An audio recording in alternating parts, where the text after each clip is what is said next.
30 Days of Netflix Day 8 is a go! Today I will watch Grand Piano starring Elijah Wood. Did you hear that? Listen carefully. Elijah Wood! You heard it, right? That high-pitched squee?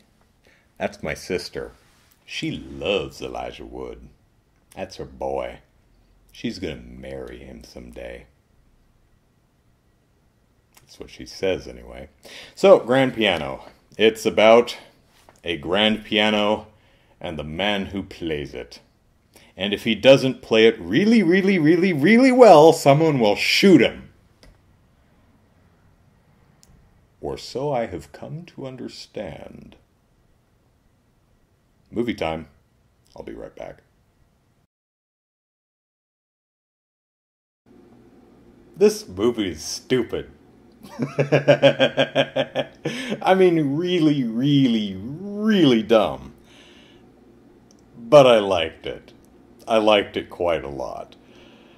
And it's got Alex Winter in it. I don't know if I've seen him do anything since Bill and Ted. Unless The Lost Boys came after Bill and Ted.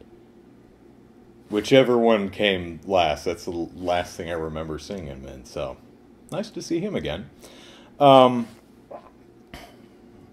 it says on the tin, Grand Piano is about Elijah Wood, who plays Tom Selznick, something like that, who's a virtuoso pianist who hasn't played in a while and is making his comeback at a concert benefiting his late mentor. And he's even going to be playing on his late mentor's personal piano.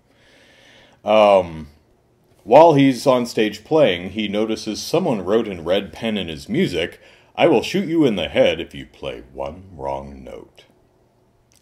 At intermission, he gets up, goes to the dressing room, and there's an earpiece for him. And he puts it on, goes back out there, and starts playing. And he's talking to the person on the other end of the sniper rifle who's, pointing at his head. And the movie is really him on stage playing the piano while talking in the earpiece at the sniper, trying to figure out, why is this guy threatening my life to force me to play perfectly?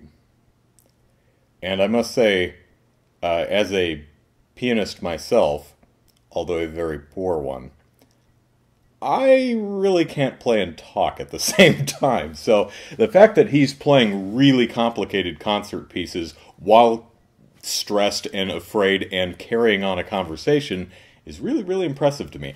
I have enough trouble actually turning the pages in my sheet music while continuing to play. I kind of have to memorize the page turns because I'm music, music, music, music, music, music, music.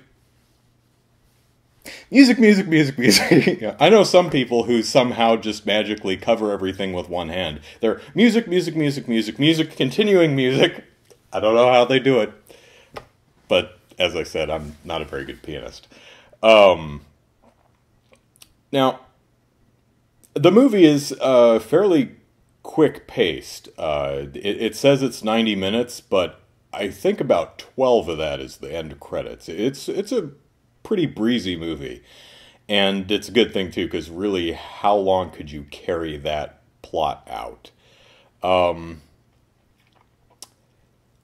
it's sufficiently tense. There are a lot of creative camera angles, some a bit too creative for their own good. This movie has really terrible special effects. I did not expect that in a movie about a guy who plays the piano. Most of it is poor screening, background replacement, green screen type of stuff. Oh man, oh man, that is some of the worst background replacement I have seen in quite some time. Even the composition artists who work on the Sci-Fi Channel horror movies watch this and go, oh dude, oh that's a shame. There are also a few CG shots in this movie. Have you seen The Fast and the Furious? You probably have. I've only seen the first one. But in the first one, there's these shots where the camera zooms through the innards of the car, through the tailpipe and the engine, and it does that with the piano. And the CG is... oh, man, is it bad. So bad it's almost charming. So, why... you may ask, why?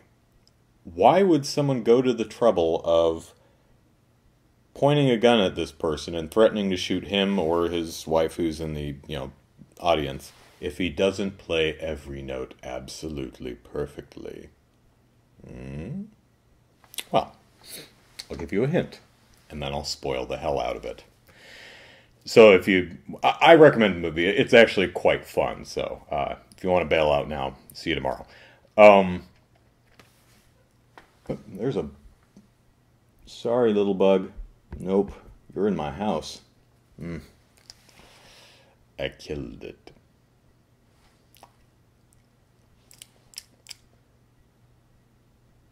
That was disgusting.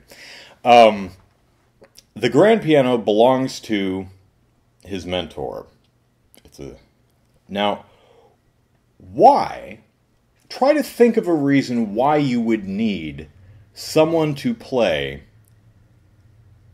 a particularly difficult piece perfectly on one specific piano. And this is one of those unplayable pieces.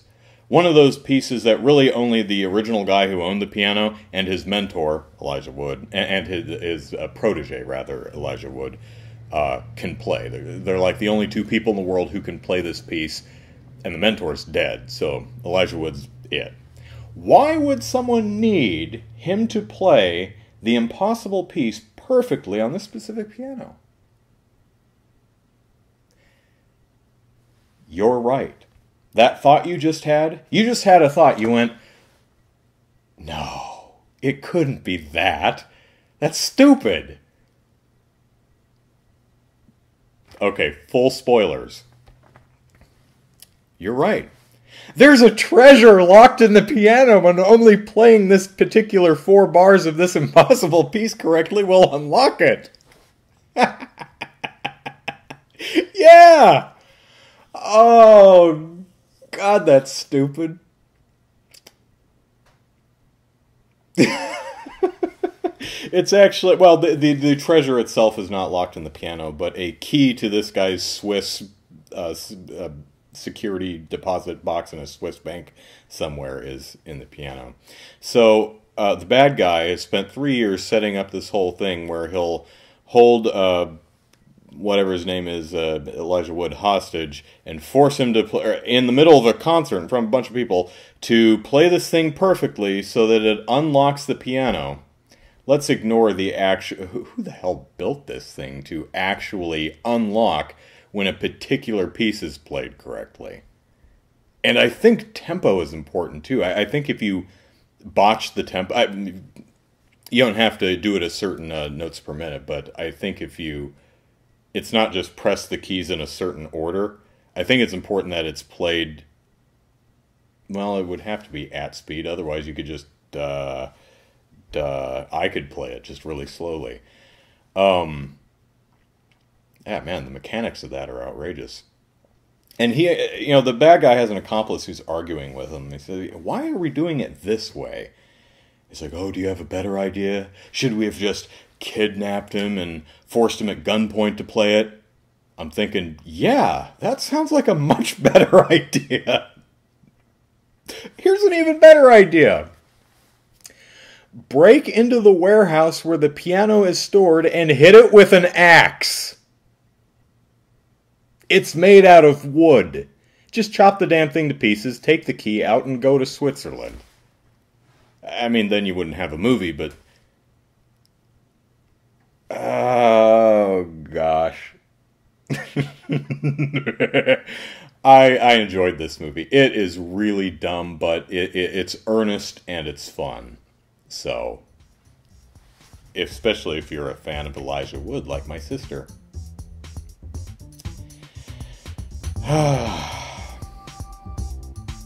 30 days of Netflix. See you tomorrow.